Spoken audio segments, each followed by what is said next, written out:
জয় গুৰু শঙ্কৰ সৰ্বজ্ঞাকৰি নাহি কৃপা তুহাৰে শৰণ কৰে নিকট কোটি বাৰে কৰহু প্ৰণাম বাৰে কৰহু প্ৰণাম। হে প্ৰভু, আজি তাৰা হস্তে আমি ইয়াতে জনাইছোঁ আজি মাঘ মাহৰ মাঘী পূৰ্ণিমা বুলি কয়। এই মাঘী পূৰ্ণিমাত আমাৰ বছৰি মহাপালনাম ভাগ কৰা হয়। আজি ৰাতিপুৱা আমাৰ 7 বজাৰ পৰা আৰম্ভ হৈছে আৰু গধূলি 7 বজাত সমাপ্ত হ'ব। আৰু দুপৰীয়া আমাৰ মাহ প্ৰসাদ দিয়া হ'ব। গধূলিও এখন শৰাই আছে, আমাৰ গধূলি মাহ প্ৰসাদ দিয়া হ'ব আৰু অন্নৰ ব্যৱস্থা কৰা হৈছে ভকতসকলৰ কাৰণে। অন্নৰ ব্যৱস্থা আমি কৰিছোঁ।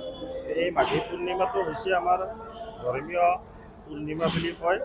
এই মাঘী পূৰ্ণিমাতে আজিৰ দিনটোতে ভগৱন্ত কৃষ্ণ প্ৰভুৱে মৎস্য অৱতাৰ ধৰিছিল আৰু সেইকাৰণে আজি তেওঁৰ অৱতাৰী পুৰুষ হিচাপে যি মৎস্য অৱতাৰ ধৰিছিল আজি মাঘী পূৰ্ণিমাৰ দিনাখনেই, সেইকাৰণে এইটো পূৰ্ণ পূৰ্ণিমা বুলি ধৰি লোৱা হয়। আৰু এই পূৰ্ণ পূৰ্ণিমাতে আজি ভগৱন্তৰ গুণানুকীৰ্তন মহাপালনাম ভাগ আমি ইয়াতে বছৰি কৰা হয়।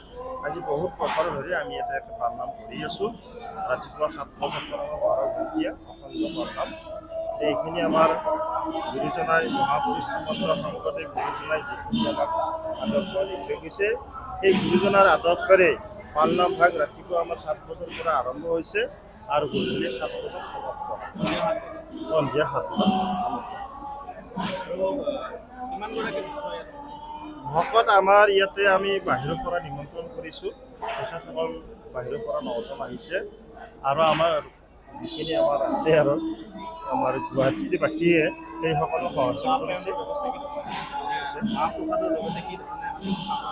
মাহ প্ৰসাদটো আমি আছে আৰু ৰাতিপুৱা আমি শৰাই 2খন সজাইছোঁ। আমাৰ যিখিনি নিয়ম অনুযায়ী দুপৰীয়া এখন আমি শৰাই বিসৰ্জন দিওঁ।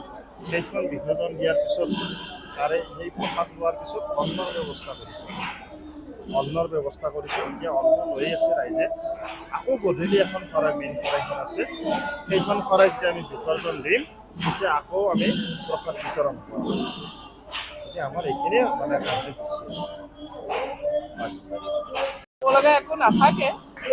যেতিয়াৰ পৰা আমি এইখিনিৰে মানুহ, যেতিয়াৰ পৰা আমি গম পোৱা হৈছোঁ এই পালনাম সদায় দেখি আহিছোঁ আৰু প্ৰতি বছৰে আমি ইয়াত আহোঁ। আৰু এতিয়া মানে কথাটো হ'ল নৱপ্ৰজন্মই যাতে এই পালনাম আগুৱাই যায়, আমিও নৱপ্ৰজন্ম আধাৰ মানে হেৰি, কিন্তু এই যেন আমাৰ এই পৰম্পৰা থাকে। কৃষ্ণ নাম হৰি নাম যাতে কলিযুগত সকলোৱে লয়, যাতে ধৰ্মত থাকি কৰ্ম কৰে, সেয়াই আৰু। বাকী আমি এই নামঘৰৰ সেৱা কৰিয়েই সকলো কাম কৰোঁ, মানে যেতিয়াৰ পৰা হেৰি হৈছে। গতিকে মানে কলিযুগত হৰিনাম কীৰ্তন সকলোৱে কৰা উচিত, লগতে কৰ্ম কৰা উচিত। কৃষ্ণ